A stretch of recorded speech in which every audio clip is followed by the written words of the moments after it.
خاص خوشحاله یو چې ښاغلی استاد قریشي هم راورسېد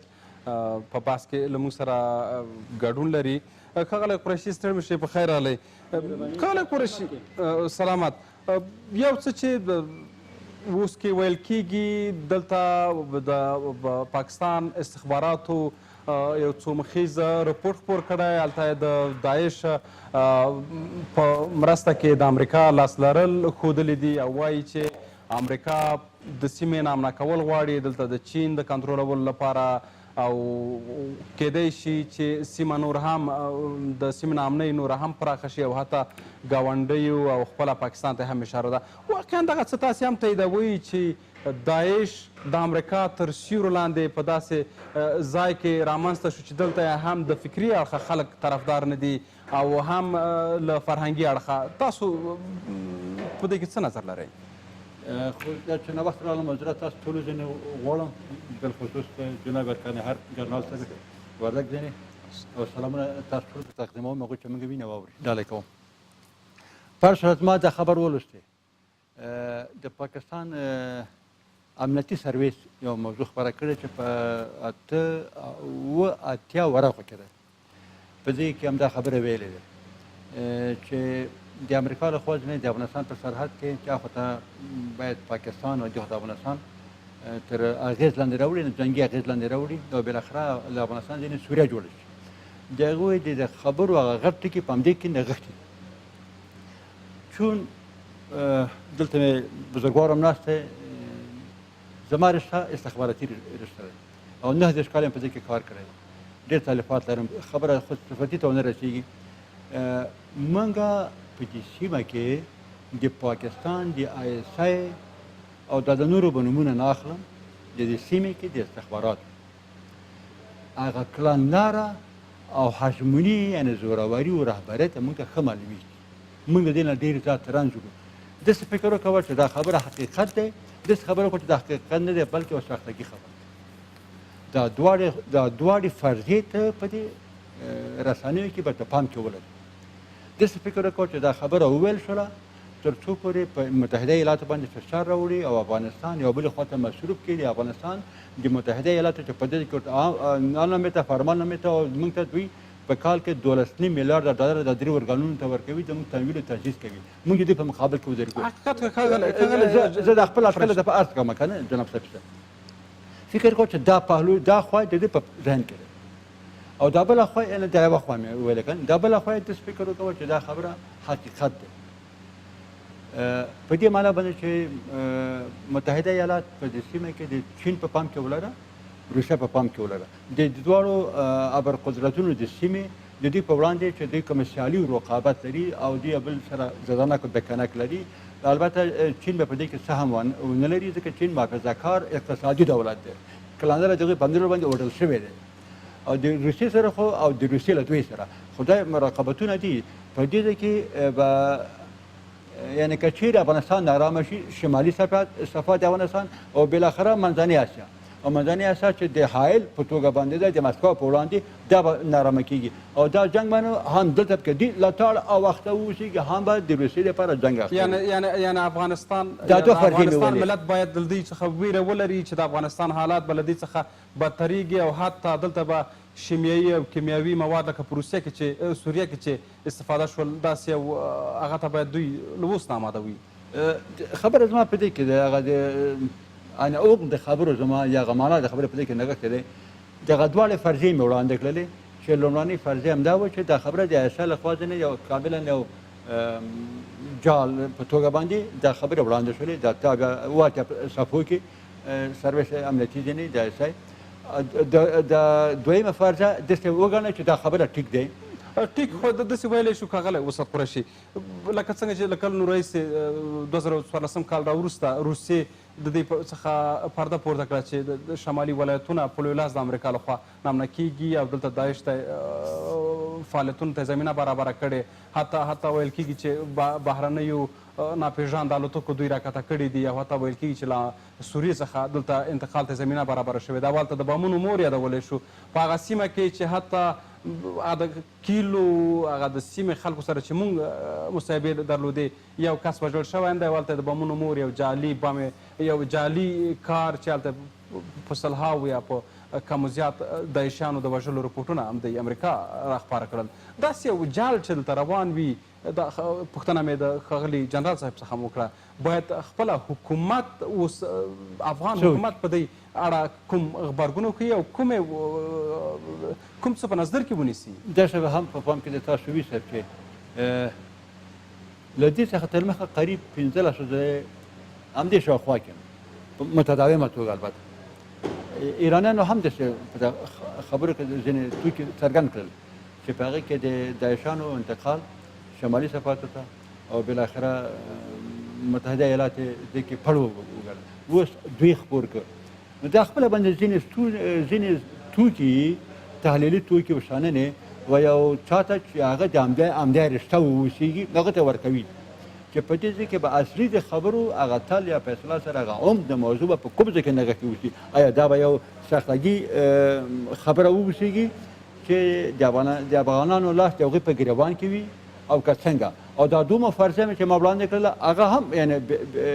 زه پکې شک و تردید نه لرم ډېره مننه ښاغلی استاد قریشي بېرته راګرځو ښاغلی جنرال یو څه چې په دا وروستیو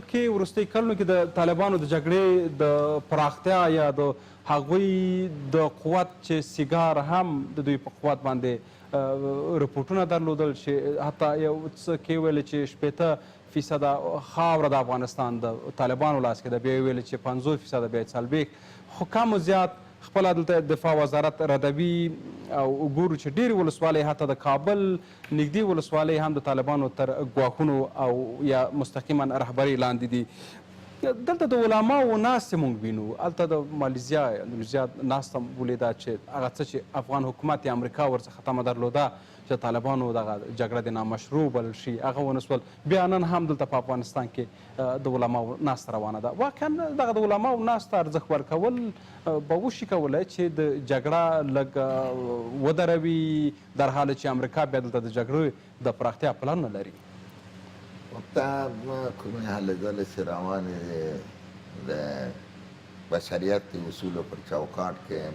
دا ضرور حتمي دي چې باید هلې ځلې ترسره شي تر څو چې هغه کوم تعادل چې په نړۍ کې د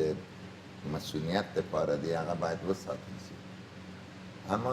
حقیقت بل څه دا تحرکات به انجامېږي مګر په طور د مثال په یو فرمول د کیمیاوي کې په اصطلاح هغه کتالیست چې ورته وایي که نه یوه ماده ده چې تعادل ترسره کوي مګر خپله اشتراک نه پکې کوي که نه هغه بیا فرمول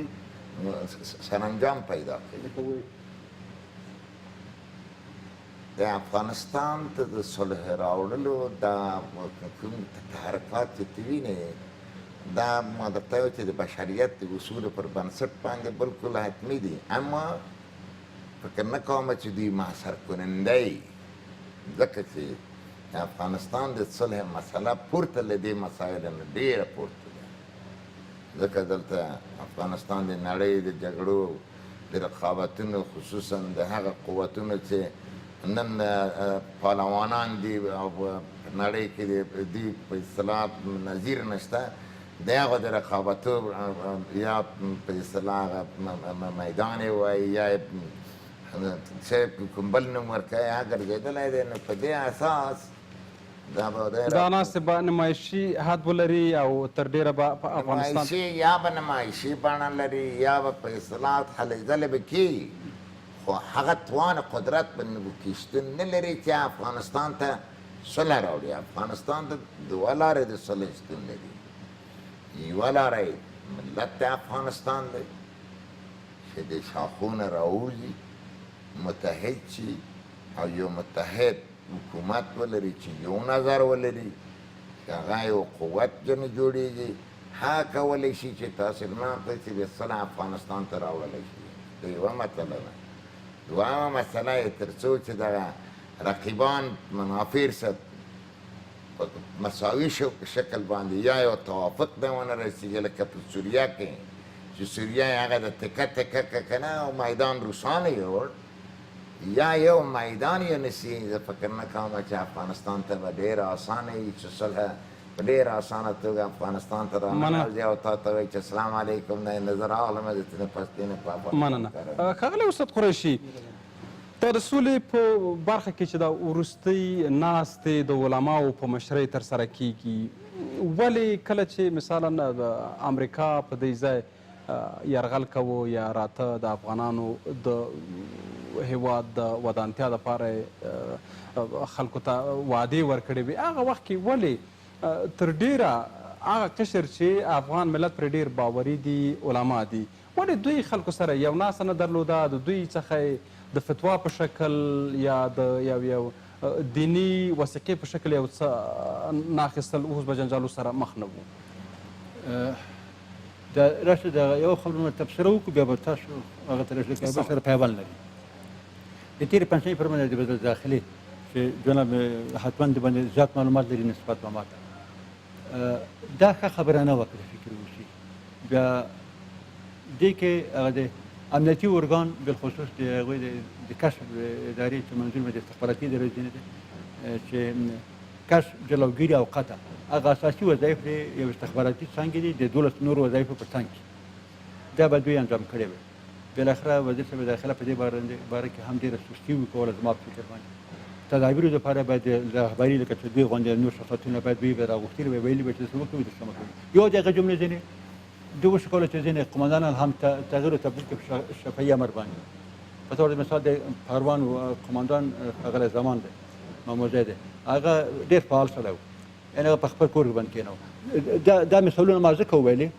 چې په خپله باندې دا د سولې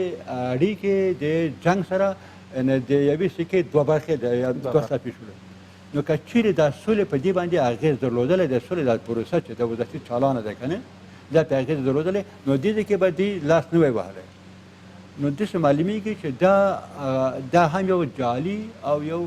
سختګي او موضوع دی دا پروسه وزارتي جاري ده که چیرې د افغانستان دولت او له محترم دیني علماو څخه چې موږ تاسو هغوی باندې عقیدت لرو او له سپېڅلو منابرو څخه چې موږ تاسو لله الحمد مسلمانان یو او په دې باندې ډېر زیات عقیدت لرو چې له دې سپېڅلي منبر ځینې چې ورته وویل چې هغه باید قبول شي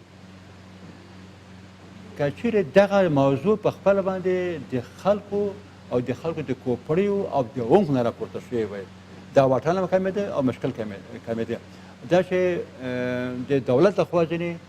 د سولې د پروسې د پروژې په اساس په مخ باندې دي هغه د تاسو ولیدل چې اخرنۍ